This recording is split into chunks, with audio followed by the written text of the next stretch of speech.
Hello student, स्वागत है आप सबका संस्कार इंग्लिश वर्ड चैनल पर। तो स्टार्ट करते हैं सोशल साइंस क्लास 10th जो है इसका पार्ट नंबर 4। तो जो पार्ट फर्स्ट था अपना, इसमें टोटल अपन पहले वाले चैप्टर के क्वेश्चन लेकर के आए थे और अब आ जाते हैं इसमें जो पार्ट नंबर 4 है। इसमें क्वेश्चन आएंगे अपने जो चैप्टर नंबर है 4 से रिलेटेड। अब आप लोगों के दिमाग में आया होगा सर, जो पहला जो पार्ट था, दूसरा पार्ट था और तीसरा पार्ट था, इनमें आपने तीनों पार्टों में जो टोटल फर्स्ट चैप्टर था वो कवर कर दिया और अब जैसे ही थर्ड नंबर का पार्ट आया तो इसमें जो फोर्थ चैप्टर है इसके क्वेश्चन क्यों लिए जा रहे हैं। तो मैं आपको बता दे रहा हूँ कि जो लॉक अभी क्या था, ये कोरोना था, तो कोरोना की वजह से आप लोगों का जो सिलेबस में कटौती की गई है, उस सिलेबस की कटौती के हिसाब से जो सेकंड चैप्टर है और थर्ड चैप्टर है वो आप लोगों का सिलेबस से क्या कर दिया गया, हटा दिया गया है। तो अब अपन को सेकंड चैप्टर और थर्ड चैप्टर पढ़ना नहीं है, तो आ जाते हैं डायरेक्टली फोर्थ चैप्टर पर और अपनी जो सीरीज है इसका पार्ट नंबर 4। तो स्टार्ट करते हैं क्वेश्चन नंबर पहला। ठीक है, चलिए, तो ये क्वेश्चन नंबर पहला क्या कह रहा है, ये रहा क्वेश्चन। पहला कह रहा है सूखा एवं बाढ़ किसे कहते हैं। क्या कह रहा है, सूखा एवं बाढ़ किसे कहते हैं। तो बच्चों यहाँ से समझते चलना है, अच्छे आराम से पढ़ते रहना है आप लोगों को और ध्यान लगाना है। तो यहाँ देखें सूखा एवं बाढ़, तो सूखा आप लोग जानते हो क्या कहलाता है और बाढ़ भी सभी बच्चे लगभग लगभग जानते हैं। लेकिन जानते कैसे हैं, केवल नाम से बस जानते हैं और देखी हुई है कि सर बाढ़ कुछ कहलाती है, सूखा कुछ कहलाता है, बहुत सुना है। लेकिन अगर इस चीज को आप लोगों से बातें करने के लिए कह दिया जाए कि ऐसे करो, तब तो आप बहुत अच्छी तरीके से समझा सकते हो। लेकिन अगर आपसे कह दिया जाए, पेपर में आ जाए एग्जाम में कि सूखा को परिभाषित कीजिए, तब ये बनने वाला नहीं है ना। इसी तरीके से होता है। तो सूखा की अगर डेफिनेशन यानी कि परिभाषा पूछ दी जाए तो सूखा की परिभाषा नहीं बनने वाली, और अगर बाढ़ की पूछ दी जाए तो क्या कर देंगे, बाढ़ की परिभाषा नहीं बनने वाली है। और वैसे अगर कहा जाए तो कह दोगे सर अभी समझाए दे रहे हैं। चलिए, तो यहाँ पर अपन बातें ना करते हुए सीधे आ जाते हैं अपने क्वेश्चन पे। क्वेश्चन कह रहा है सूखा एवं बाढ़ किसे कहते हैं। क्या कह रहा है, सूखा एवं बाढ़ किसे कहते हैं। तो देखिए अपना पहले नंबर हेडिंग डली है और वहां पर लिखा है सूखा। क्या लिखा है, सूखा। तो ये जो सूखा है क्या है, सूखा। चलिए, तो यहाँ पर देखते हैं कि सूखा, सूखा एक प्रमुख आपदा है। सूखा क्या है, सूखा एक प्रमुख आपदा है। क्या है, सूखा आपदा है जो मानवीय चिंता का विषय रहा है। ये जो सूखा है ये क्या है, मानवीय चिंता का विषय रहा है।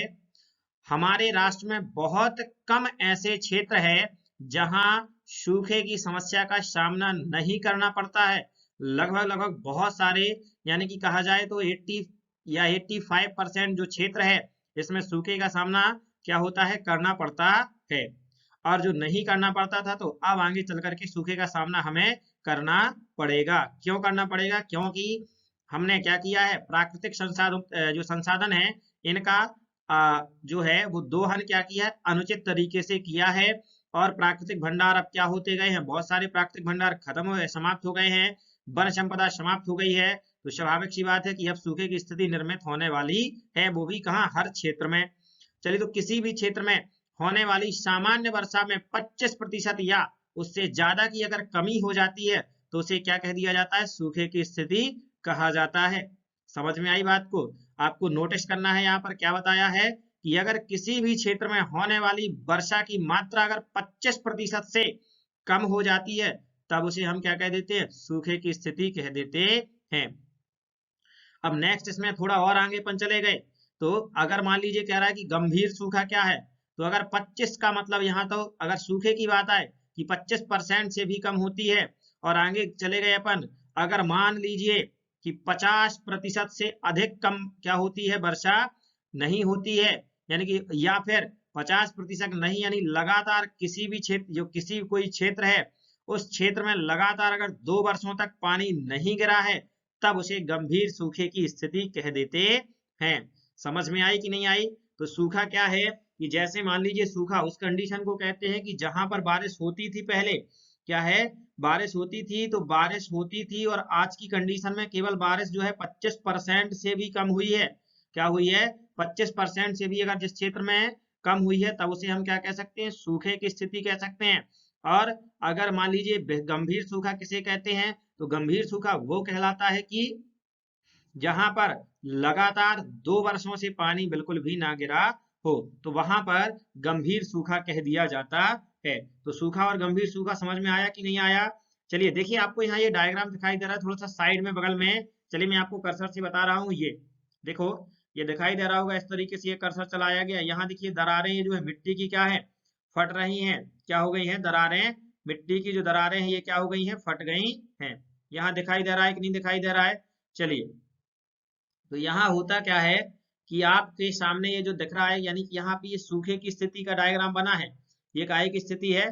सूखे की स्थिति। देखो आपको यहाँ से ये दरारें क्या हो रही हैं, बिल्कुल दिखाई दे रही हैं कि नहीं दिखाई दे रही हैं? यहाँ पर जैसे कुछ, यानी बहुत दिनों से पानी नहीं गिरा तो धरती जो है वो क्या हो गई, उसकी दरारें खुल गई हैं। और साइड में देखिए जो दो डायग्राम दिखाई दे रहे हैं, ये दिखाई दे रहे हैं आपको बाढ़ के। तो बाढ़ में होता क्या है कि बाढ़ आपको दिखाई दे रहा है कि नहीं दिखाई दे रही है? पानी टोटल जहां पर निवास रहता है लोगों का, वहां पर अगर पानी भर जाता है, तब हम उस कंडीशन को क्या कह देते हैं, इस जल भराव को हम बाढ़ की स्थिति निर्मित करते हैं या बाढ़ कह देते हैं। चलिए तो आगे बढ़ते हैं अपने क्वेश्चन पे, एक बार फिर से रिपीट कर लेते हैं इस आंसर को, सूखा को। तो सूखा क्या है? सूखा एक प्रमुख आपदा है जो मानवीय चिंता का विषय रहा है। हमारे राष्ट्र में बहुत कम ऐसे क्षेत्र हैं जहां सूखे की समस्या का सामना नहीं करना पड़ता है। किसी भी क्षेत्र में होने वाली सामान्य वर्षा, क्या, किसी भी क्षेत्र में होने वाली सामान्य वर्षा में यदि 25% से कमी आ जाए या उससे ज्यादा कमी आ जाए, तब उसे सूखे की स्थिति कह दिया जाता है। लेकिन यदि जो गंभीर सूखा है वो कब कहा जाता है? जब किसी क्षेत्र में लगातार 2 वर्ष तक बिल्कुल भी बारिश ना हो, तब उसे हम क्या कह देते हैं, गंभीर सूखे की स्थिति कहा जाता है। फिर उसके बाद देखिए आगे आपको बताया गया है कि सिंचाई आयोग जो है, सिंचाई आयोग की 1972 की रिपोर्ट के अनुसार, यानी 1972 की रिपोर्ट के अनुसार, देश के वे क्षेत्र, क्या, देश के वे क्षेत्र जहां औसत वार्षिक वर्षा, क्या, औसत वार्षिक वर्षा 75 सेंटीमीटर से कम हो, क्या हो, 75 सेंटीमीटर से कम हो, साथ ही कुल वार्षिक वर्षा में सामान्य से 25% तक परिवर्तन हो, उसे हमने क्या, उन्होंने क्या कह दिया, सूखाग्रस्त क्षेत्र कहा गया है। बात समझ में आ रही है? चलिए ये तो था सूखा का। अब आ जाते हैं नेक्स्ट, बाढ़। तो आपको यहाँ डायग्राम में बाढ़ दिखाई दे रहा है, देखो पूरा ये जो यहाँ क्षेत्र है सभी जगह पानी ही पानी दिखाई दे रहा है, ये बाढ़ की स्थिति निर्मित है यहाँ।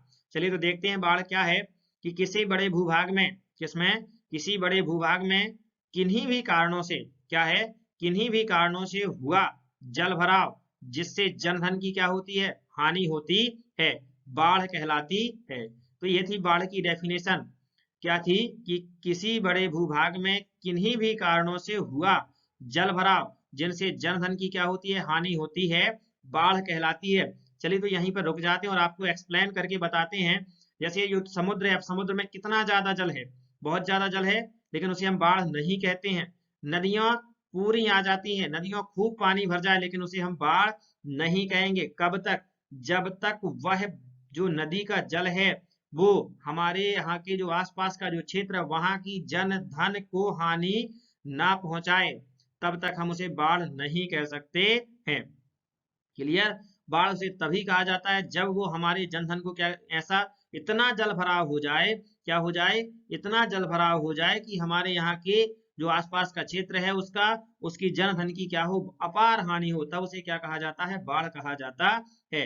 शायद आप लोगों को याद हो, आपने शायद पार्ट नंबर 3 हो या पार्ट नंबर 2 जब पढ़ रहे थे, उसमें हमने आपसे बताया था कि जो वन है, वन क्या करते हैं, बाढ़ों से रक्षा करते हैं, क्योंकि नदियों का जो जल है वो वन क्षेत्र में क्या हो जाता है, फैल जाता है। तो नदियों का जल तो फैला, जिस तरीके से ये फैला नीचे दिखाई दे रहा है, तो जल तो फैला है, लेकिन कहाँ फैला है, वनों में फैला है, तो उसे बाढ़ नहीं कहा गया। बाढ़ तभी कहा जाता है जब ये ग्रामीण मतलब निवास स्थान को पर आ जाए जल और वहां पर क्या करे, जनधन की हानि करे, तभी उसे हम क्या कहते हैं, बाढ़ कहते हैं। ठीक है, चलिए फिर आते हैं आगे। चलिए अपने क्वेश्चन के बाद, यहाँ था कि बाढ़ कहलाती है, उसके बाद लिखा है कि जलाशयों में पानी की वृद्धि होने, जैसे जलाशय, जलाशय क्या है, नदी, कुआं, ये सब जो है, इनमें अगर पानी की वृद्धि हो जाए या भारी वर्षा के कारण इनमें पानी वृद्धि हो जाए या बहुत तेज बारिश आ जाए, तो जो मान लीजिए नदी का पानी है या नाले का पानी है, ये किनारों को लांघ जाए, क्या हो जाए, किनारों को लांघ जाए, यानी कि नदी की जो किनारे होते हैं उनको क्या कर जाए, पार कर जाए, और या फिर तेज हवाओं से, समुद्र में क्या होता है, सुनामी वगैरह आती हैं, चक्रवातों के कारण अगर बांध फट जाए, क्या हो जाए, बांध फट जाए, तो बांध फट जाएगा तो बांध में बहुत सारा जल रहता है, ये कहाँ आ जाएगा, सभी क्षेत्रों में जो उससे जो रिलेटेड जो नदियां होंगी उनमें क्या हो जाएगा, फैल जाएगा। तो ये सभी जब बहुत विशाल क्षेत्र में जल फैल जाता है तब उसे क्या कहा जाता है, बाढ़ कहा जाता है। तो बात समझ में आ रही है। चलिए नेक्स्ट आ जाते हैं अपना जो क्वेश्चन नंबर सेकंड है। ये क्वेश्चन तो हर एक बच्चे से क्या होगा, आ जाएगा। क्यों आ जाएगा, क्योंकि वर्तमान में यहाँ क्वेश्चन देखिए, क्वेश्चन क्या कह रहा है कि महामारी आपदा से आप क्या समझते हैं। महामारी आपदा से आप क्या समझते हैं, और आप लोग जो है एक महामारी को झेले बैठे हुए हैं जो आप लोग अभी उसको क्या कर रहे हैं, अभी वर्तमान में जो चल रही है जिसका नाम है कोरोना। और देखिए मैंने यहाँ पर बगल में डायग्राम भी बना दिया, ये है कोरोना, दिख रहे हैं आपको। तो ये वर्तमान में क्या है, महामारी बनकर के ही फैला है कि नहीं। तो ये देखो इसका तो अपन प्रकोप झेल रहे हैं, स्कूल जाने को नहीं मिल रहा है, बेचारे बच्चे परेशान हैं, घर में बैठ करके पढ़ रहे हैं। तो यहाँ पर इस तरीके से देखें, ये आप लोगों को नहीं भूलेगा हर बच्चे को। चलिए तो देखते हैं यहाँ क्वेश्चन क्या कह रहा है। महामारी आपदा से आप क्या समझते हैं, इसके प्रमुख कारण लिखिए, या अथवा में है महामारी कैसे फैलती है। चलिए तो देखते हैं, अपन ने आंसर लिखा महामारी। तो महामारी को किसी ऐसे रोग या स्वास्थ्य संबंधी अन्य घटना के रूप में परिभाषित किया जाता है जो असाधारण या अप्रत्याशित रूप से बड़े पैमाने पर फैल जाती है। समझिए, अब बीमारी और महामारी क्या कहा हमने, बीमारी और महामारी में केवल अंतर इतना है कि बीमारी जैसे एक व्यक्ति से संबंधित हो सकती है, दो से संबंधित हो सकती है, 10 से संबंधित हो सकती है। किसी एक को बुखार है, घर में 3 लोगों को बुखार है, 14 लोगों को बुखार है, इस तरीके से 10-12 लोगों को चल सकती है। लेकिन अगर वहां किसी क्षेत्र में निवास करने वाले 100 व्यक्तियों में से 70-80 व्यक्तियों को वही समस्या हो जाए, यानी वही रोग हो जाए, तब इसे हम क्या कह देते हैं, महामारी कह देते हैं। जैसे अभी कोरोना चल रहा था तो इसके जो केस थे वो दिन प्रतिदिन क्या हो रहे थे, लगातार बढ़ते जा रहे थे। तो इसे क्या नाम दे दिया गया था, महामारी। और ये पूरे विश्व में फैला था तो इसे कहा गया था वैश्विक महामारी।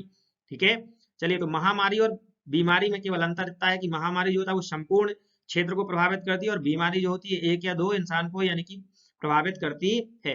तो जब ये बड़े पैमाने पर कोई भी रोग हो, यहाँ ये जरूरी नहीं है कोरोना, मैं आपको बता रहा हूँ कि बड़े पैमाने पर कोई भी रोग हो अगर वो फैल जाता है तब उसे क्या कहा जाता है, महामारी कहा जाता है। तो महामारी या प्रकोप की स्थिति तब निर्मित होती है जब किसी रोग विशेष से ग्रस्त मामलों की संख्या अनुमान से अधिक होने लगे। क्या हो, अनुमान से अधिक होने लगे। मतलब अगर अपन सोच रहे हैं कि इस रोग से ज्यादा से ज्यादा 100 लोग प्रभावित होंगे, तो अपना अनुमान अगर वो पार कर जाए, मानी कि अपन ने सोचा कि 100 लोग प्रभावित होंगे लेकिन वहां पे 200, 400, 500 लोग प्रभावित हो जाए, तब हम उसे क्या कह देंगे, महामारी कह देंगे। ठीक है, और अगर महामारी फैल जाती है तो इसके लिए तत्काल में क्या करना है, नियंत्रण करने के उपाय करने चाहिए कि नहीं करने चाहिए। जैसे कि कोरोना का प्रकोप जैसे ही शुरुआत हुआ था तब आप लोगों ने देखा है कि लॉकडाउन क्या कर दिया गया था, लगा दिया गया था। यानी वहां पर इस महामारी में फिर तत्काल निर्णय लिए जाते हैं चाहे कोई भी महामारी हो। तो ये था महामारी, समझ में आया। महामारी क्या है कि जब कोई बीमारी किसी विशाल क्षेत्र में फैल जाती है तब उसे महामारी का नाम दे दिया जाता है। तो ये महामारी की थी डेफिनेशन, बिल्कुल सिंपल अपने शब्दों में। ठीक है, तो अब आ जाते हैं महामारी के कारण। आखिरकार ये महामारी के प्रमुख कारण क्या है, या किन किन कारणों से महामारी फैलती है। तो सुनिए, ये है अपने महामारी के कारण। यहाँ लिखा है महामारी के प्रमुख कारण विषाणु, जीवाणु, प्रोटोजोआ या कवक होते हैं। जो महामारी है, तो महामारी के जो प्रमुख कारण हैं ये क्या क्या है, ये देखिए यहाँ पर ये लिखा, विषाणु, जीवाणु, प्रोटोजोआ या फिर कवक होते हैं। ये है हमारे काहे के महामारी फैलने के कारण। अब ये आखिरकार है क्या, तो ये है हमारे सूक्ष्म जीव। क्या है, सूक्ष्म जीव। फिर आगे देखा अपना लिखा है यहाँ खाद्य पदार्थ एवं पेयजल का प्रदूषण। बहुत सारे लोग क्या करते हैं, भोजन अपन उटपटांग करते हैं और उसके बाद जो पेयजल होते हैं, पानी लिया और पिया, उसके पानी के माध्यम से भी बहुत सारे संक्रामक रोग क्या होते हैं, फैलते हैं। बारिश के मौसम में मच्छरों की वृद्धि क्या होती है, बारिश के मौसमों में, जो बारिश का मौसम होता है इसमें मच्छरों की क्या हो जाती है, वृद्धि हो जाती है।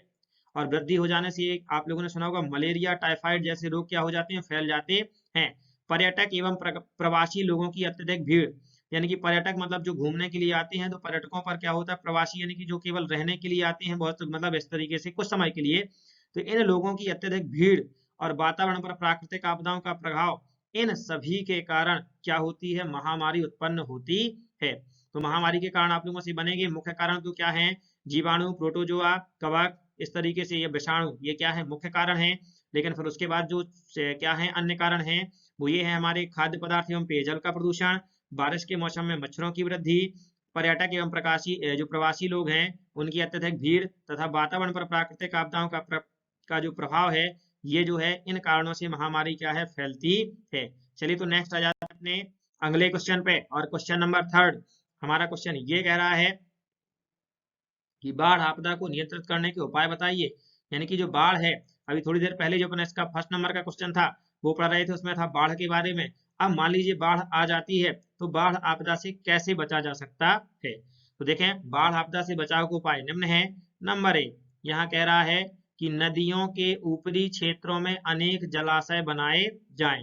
जैसे कोई नदी है, अब नदी बह रही है, तो जो आप लोगों ने देखा होगा नदी से नहरें वगैरह निकाल दी जाती हैं। क्यों? ताकि जो नदी में बहने वाला जो जल है वो कुछ क्षेत्रों में क्या हो जाए, बट जाए। क्या हो जाता है, बट जाता है। और जब ये जल होता है वो छोटे छोटे क्षेत्रों में क्या हो जाएगा, बट जाएगा, तो वहां पर क्या हो जाएगा, नदी में पानी एकत्रित ज्यादा नहीं हो पाएगा, यानी कि हम बाढ़ से क्या कर सकते हैं, बच सकते हैं। दूसरा पॉइंट है हमारा, सहायक नदियों व धाराओं पर अनेक छोटे छोटे बांधों का निर्माण किया जाना चाहिए, जिससे मुख्य नदी में बाढ़ के खतरे को कम किया जा सकता है। अब जो सहायक नदी का मतलब होता है एक विशाल नदी है, बड़ी नदी है, और उस बड़ी नदी में कुछ नदियां छोटी छोटी सी क्या है, ज्वाइंट हैं। तो जो छोटी छोटी सी नदियां हैं इन्हें कहा गया है सहायक नदी। तो ये जो सहायक नदियां हैं इन पर क्या करना चाहिए, छोटे छोटे बांध बनाए जाने चाहिए, क्योंकि बांध बनाए जाने से नदियों का पानी कहाँ पर चला जाता है, बांध में चला जाएगा। और जो एक मेन यानी मुख्य नदी है, जो बहुत बड़ी नदी है, वो जा रही है, तो उसमें क्या होगी, जल की मात्रा कम पहुंचेगी, और जल की मात्रा कम पहुंचेगी तो बाढ़ की स्थिति भी बहुत कम निर्मित होगी। तो ये थे हमारे 2 कारण। फिर आता है तीसरा, नदियों के ऊपरी जल संग्रहण क्षेत्रों में सघन वृक्षारोपण किया जाना चाहिए। ये तो आप लोगों को कई बार बता चुके हैं कि नदी के किनारे किनारे क्या करना चाहिए, वृक्ष लगाने चाहिए, क्योंकि उससे 2 चीजें होती है। एक तो ये क्या होता है, मृदा अपरदन को रोकता है, और दूसरा जल भराव को यानी कि बाढ़ की स्थिति को क्या करते हैं, कम करते हैं। तीसरा है, मैदानी क्षेत्रों में अनुपयुक्त भूमि पर जल संग्रहण किया जाना चाहिए। जैसे मान लीजिए कहीं मैदान है और वहां की भूमि क्या है, अनुपयुक्त, मतलब कोई उपयोग नहीं करता है, तो ऐसे क्षेत्रों में जो जल है उसका क्या करना चाहिए, भराव करना चाहिए, यानी कि जल को भरना चाहिए। ठीक है। फिर आ जाते हैं नेक्स्ट, यहाँ पर है, नदियों के किनारों की भूमि पर मानवीय बस्तियों के अतिक्रमण पर रोक लगाई जानी चाहिए। जैसे नदियों के किनारे किनारे पर लोग जाकर के घर बना रहे हैं, तो इन लोगों को क्या करना चाहिए, वहां से हटाना चाहिए। ठीक है, क्योंकि बाढ़ की स्थिति निर्मित तभी होगी ना जब वहां पे लोग होंगे। जब वहां पे लोग ही नहीं होंगे तो हो सकता है बहुत सारे क्षेत्र में क्या हो जाएगा, पानी फैलेगा, उसमें बाढ़ नहीं माना जाएगा। फिर आ जाता है नेक्स्ट, नदियों के जल ग्रहण क्षेत्रों में वन विनाश को नियंत्रित करना चाहिए। यानी जहां से नदियां जो है निकलती हैं, तो वहां के जो वृक्ष हैं उनको नहीं काटना चाहिए। तो ये आप लोगों से बन जाएंगे कि आखिरकार बाढ़ को नियंत्रित करने के कौन कौन से उपाय हैं। क्लियर? तो ये थे 6-7 उपाय, कम से कम 4 उपाय आप लोगों को याद होने चाहिए, क्योंकि इस चैप्टर से जो 4th नंबर का चैप्टर है, क्वेश्चन आएगा तो 4 नंबर का ही आएगा। चलिए नेक्स्ट क्वेश्चन आ जाते हैं अपना, क्वेश्चन नंबर 4। और इसका एक और जो बचा है अपना, यहाँ बाढ़ का देख लीजिए आप लोग, ये डायग्राम वगैरह बने हैं, पहले भी देख चुके हैं। ठीक है, यहाँ एक पॉइंट है अपना, लिख दिया गया है थोड़ा सा, पर्वतीय क्षेत्रों में सड़क निर्माण के समय विस्फोटक का सीमित उपयोग कर भूस्खलन पर नियंत्रण किया जाना चाहिए। जैसे कोई पर्यटक है, क्या है, पर्वतीय क्षेत्र जो है, अब पर्वतीय क्षेत्र में क्या होता है, जब सड़कों का निर्माण किया जाता है तो आप लोगों ने देखा होगा दानामेर वगैरह जिसका नाम जानते हैं, इसके द्वारा विशाल विशाल जो बड़ी बड़ी चट्टानें उनको फोड़ा जाता है। तो अगर मान लीजिए वहां पर जो विस्फोटक पदार्थ है इनका बहुत कम प्रयोग किया जाए तो ज्यादा अच्छा है, क्योंकि कम प्रयोग करने से होता क्या है, कम प्रयोग अगर हम करेंगे तो वहां का जो है भूमि का जो स्खलन होगा वो बहुत कम होगा, और जब भूस्खलन नहीं होगा तो बाढ़ से हम क्या कर सकते हैं, बच सकते हैं। तो ये थे हमारे बाढ़ से बचाव के उपाय।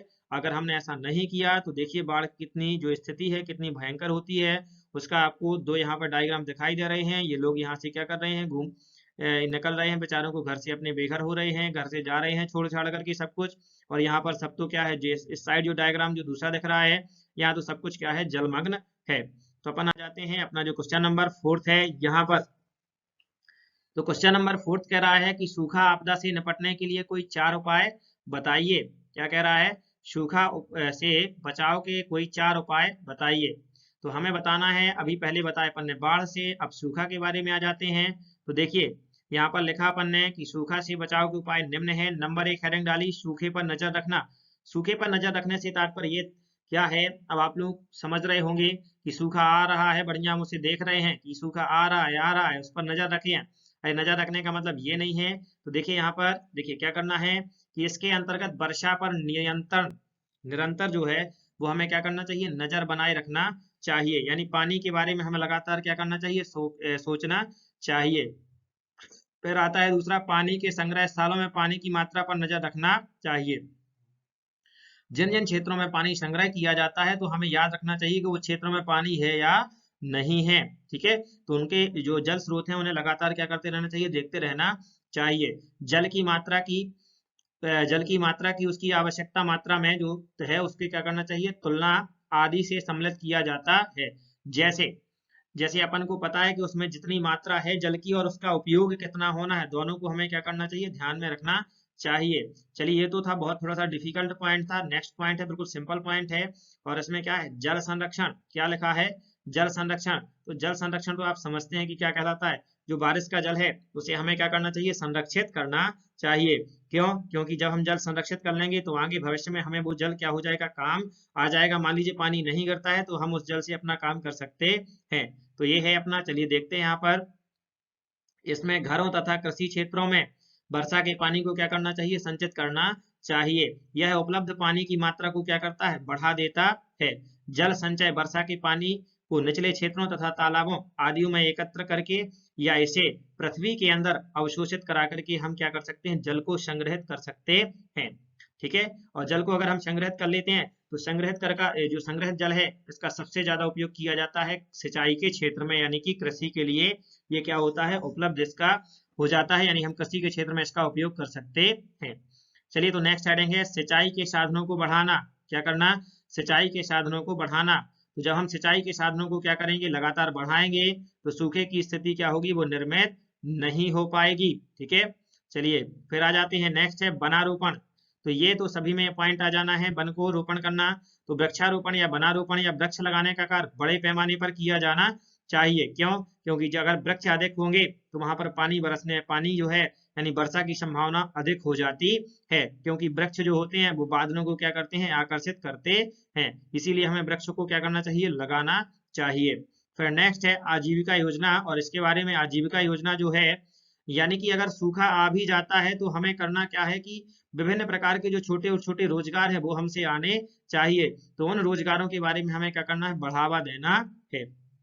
फिर आते हैं, देखिए यहाँ पर जो अपना डायग्राम दिखाई दे रहा है, अगर हमसे कोई विभिन्न प्रकार के अन्य काम आते हैं, अन्य काम आने का मतलब ये होता है कि जैसे हमसे विभिन्न प्रकार के जो बढ़ईगिरी है, लोहारगिरी है, ये छोटे मोटे काम जो हमारी कृषि से संबंधित ना हो, अगर ये काम हमारे हमसे आते हैं तो हमारी आजीविका क्या हो सकती है, चल सकती है।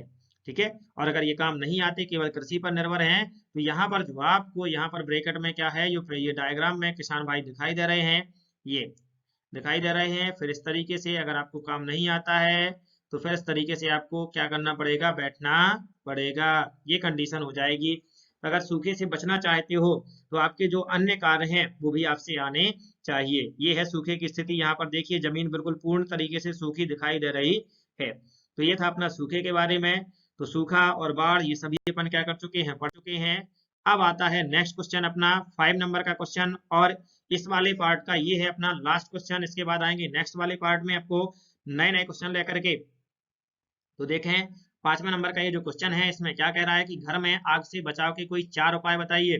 मान लीजिए घर में आग लग गई, क्या हो गई, घर में आग लग गई। अब हमें उससे बचना है, या फिर लग ही ना पाए, क्या ना हो पाए, लग ना पाए, तो आग से बचाव के हमें उपाय बताने कि हम क्या क्या तरीके हमें करने चाहिए। तो घर में लगने वाली आग से बचाव के उपाय निम्न है। तो नंबर 1, घर के भीतर यानी कि अंदर अत्यधिक ज्वलनशील पदार्थ ना रखें। तो जो पदार्थ क्या होते हैं, बहुत ज्यादा ज्वलनशील है, हमें उन पदार्थों को घर के अंदर नहीं रखना है। क्या नहीं करना है, उनके अंदर हमें नहीं रखना है। बात समझ में आई।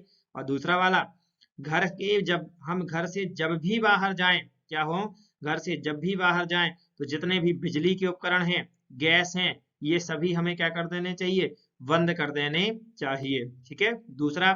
फिर आते हैं तीसरा नंबर का, आग से बचाव के बुनियादी नियम और बाहर निकलने का रास्ता सदैव ध्यान में रखना चाहिए। आग से बचाव के जो जो नियम होते हैं वो हमें क्या होने चाहिए, ध्यान होने चाहिए। ठीक है, फिर आ जाता है और आगे क्या है कि घर से बाहर निकलने का रास्ता क्या है, हमें सदैव ध्यान रखना चाहिए। मान लीजिए अगर खुदा ना खास्ता लग गई आग और अब हम किसी का मतलब कुछ नहीं कर सकते, हमारा दिमाग नहीं चलता है, तो मेन पॉइंट तो ये है कि हमें घर से बाहर निकलने का रास्ता हमेशा क्या होना चाहिए, याद होना चाहिए। ठीक है, और या फिर चलिए आते हैं नेक्स्ट है, घर में अग्निशामक यंत्र अवश्य रखें। अग्निशामक यंत्र जानते हो, आग को बुझाने वाला यंत्र। आप लोगों ने बहुत हॉस्पिटल वगैरह में, अस्पताल वगैरह, अस्पताल जो है कभी गए हो तो वहां पर रहता है। उसके बाद विद्यालय वगैरह, विद्यालय जो होता है उसमें क्या होता है, रहता ही रहता है। आप सब लोग अपने जब स्कूल में गए होंगे तो देखना आपके ऑफिस वगैरह में ये क्या होता है, लगा रहता है। ठीक है, इसके द्वारा क्या होता है, अग्निशामक जो यंत्र है, आग को बुझाया जाता है। और इसके बाद आगे भी पढ़िए क्या लिखा है, और प्रयोग करना सीखें। ऐसा नहीं कि यंत्र तो रखा है लेकिन हमसे चलाते नहीं आता है, तो हमें उसका प्रयोग करना भी क्या करना है, सीखना चाहिए। ठीक है, फिर आता है बिजली के एक ही सर्किट में सारे उपकरण ना लगाएं। जैसे एक सर्किट होता है, सर्किट मतलब एक बोर्ड होता है, उसमें हम सभी कुछ क्या कर देते हैं, ज्वाइंट कर देते हैं, तो फिर क्या हो जाता है, फॉल्ट बन जाता है, जिसे हम कहते हैं, ये क्या कहते हैं, फॉल्ट बन जाता है। और इसे अगर साइंस की भाषा में कहा जाए तो इसे कहते हैं अतिभारण। साइंस में क्या कहते हैं, अतिभारण। और अपनी गांव की भाषा में क्या कह देते हैं, फॉल्ट कह देते हैं। तो हमें एक ही सर्किट से सभी उपकरण नहीं लगाने चाहिए, अलग अलग क्या करने चाहिए, उपकरण उसमें क्या करने चाहिए, लगाने चाहिए। यानी अलग अलग उपकरणों के लिए हमें अलग अलग सर्किट बनाने चाहिए, यानी सॉकेट है जो उसे क्या करना चाहिए, बनाना चाहिए। ठीक है, तो आप लोगों ने देखा अगर आपका घर है जो 3-4 कमरों का है तो प्रत्येक कमरे में अलग अलग लाइट रहती है, एक जगह से नहीं कि सभी की का जो कनेक्शन है वो एक जगह से ले लेकर के कुछ भी करना है तो वहीं पे जाएं। ऐसा नहीं होता, अलग अलग कमरों में आपके क्या होते हैं, अलग अलग कनेक्शन होते हैं। चलिए तो नेक्स्ट है, आग लगने पर दमकल विभाग को बुलाएं। दमकल जानते हो, जो आग को बुझाने वाली जो मशीन होती है उसे दमकल कहा जाता है। उस विभाग जैसी अगर आग लग भी जाती है तो उसे हम क्या करें, बुलाएं। और बुलाने के साथ साथ उसे अपना पता और जो आग की जो कंडीशन है वर्तमान में, मतलब किस तरीके से ज्यादा भयंकर है तो या फिर कम है, इस हिसाब से हमें उसे क्या करना चाहिए, उचित स्थान पर बताना चाहिए। क्लियर हुआ, तो ये थे अपने 5 क्वेश्चन इस वाले पार्ट में। और इसके बाद नेक्स्ट वाला जो पार्ट लेकर के आएंगे उसमें जो था अपना टोटल 5 नंबर, ये जो चौथा वाला चैप्टर है ये कंप्लीट हो जाएगा। यानी कि अपन जब 5 पार्ट कंप्लीट करेंगे तब अपन 4 चैप्टर पढ़ करके तैयार हो जाएंगे। ठीक है, तो पढ़ते रहना है, मुस्कुराते रहना है। मिलेंगे आपके साथ नेक्स्ट वाले पार्ट में। जय राम जी की।